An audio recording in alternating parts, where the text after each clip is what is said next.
you showed me a case that you actually did this morning that I wanted to take a look at. We're looking at the before picture here. Can you tell me a little bit about what you were going to do for this patient? The patient had distal decay on the first bi, second bi, and first molar.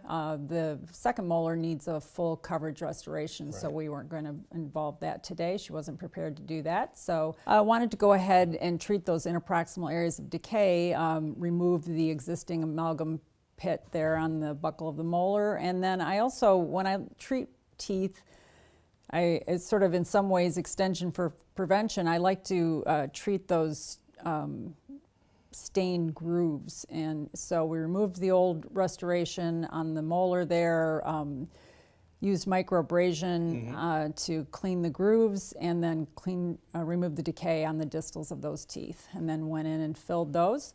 And I used the G-aenial bulk in the depth of the preparations, and then layered over with the G-aenial sculpt, and then I used the G-aenial flowable bulk material as a sealant material in the grooves there, and that worked really well. That's really nice. So it's kind of a combination of a class 1 or a class 2, and then also extends, like you said, for prevention by having a sealant. So it's almost a sealant attached to another restoration. And so when you're it sounds like when you're working on a tooth, you're working on a tooth. So even if you're just doing a DO, you're looking at the rest of the occlusal surface too. Absolutely. And how you might restore it. And and how many products do you want to have out? Exactly. It was nice to just be able to use that flowable material. It flows really nicely. It has a really nice flow to it. So it's really nice for a sealant material as well.